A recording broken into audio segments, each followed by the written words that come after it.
उम्र के इस दौर में जिसमें आदरणीय लालू जी हैं, स्वास्थ्य के इस पड़ाव में जिसमें वो हैं, ऐसे में पारिवारिक कलह स्वाभाविक है उनको काफ़ी परेशान विचलित करता होगा।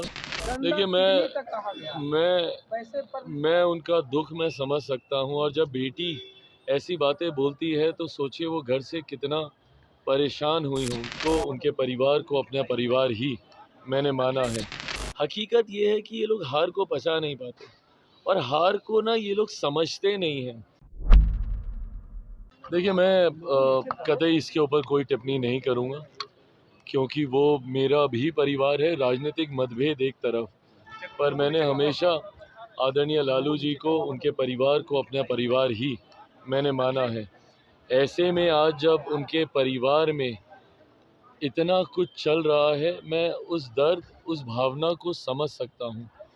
वो समय दूर नहीं है जब मैं भी इन्हीं परिस्थितियों से गुजरा था। घर में, परिवार में जब तनाव होता है तो वो आपको कितना विचलित, कितना परेशान करता है, मैं इस बात को समझ सकता हूँ।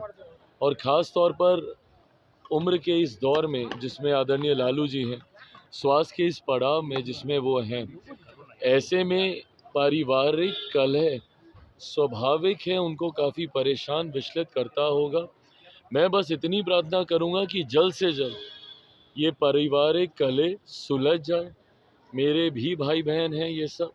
ऐसे में मैं चाहूँगा कि जो भी दूरियां हैं और जिनकी भी वजह से है, जल्द से जल्द पूरा परिवार एक हो। राजनीतिक मतभेद हम लोग के हैं, वो राजनीतिक मंच पे हम लोग लड़ाई लड़ते रहेंगे, बट परिवार एक जल्दी हो जाए, ये मैं ज़रूर प्रार्थना करूँगा। देखिए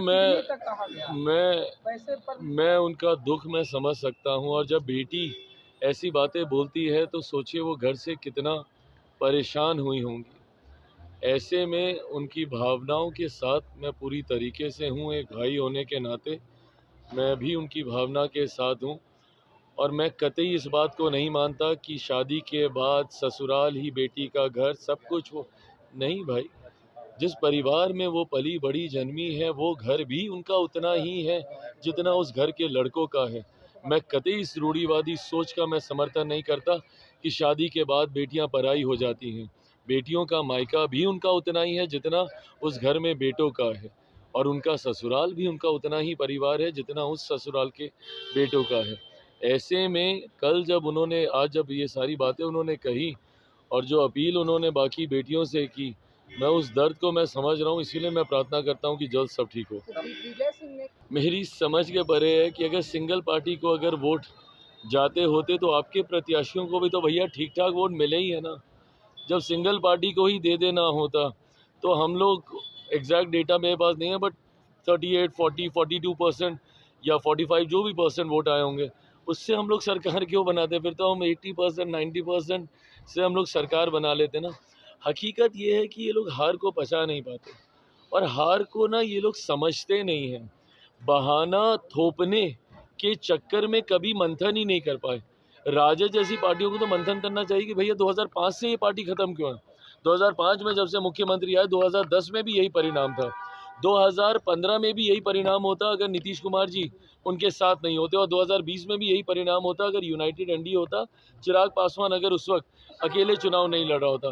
तो 2020 से राजद जैसी पार्टियां समाप्त हैं, और कांग्रेस का तो कोई वजूद पहले भी नहीं था, आज भी नहीं बचा है।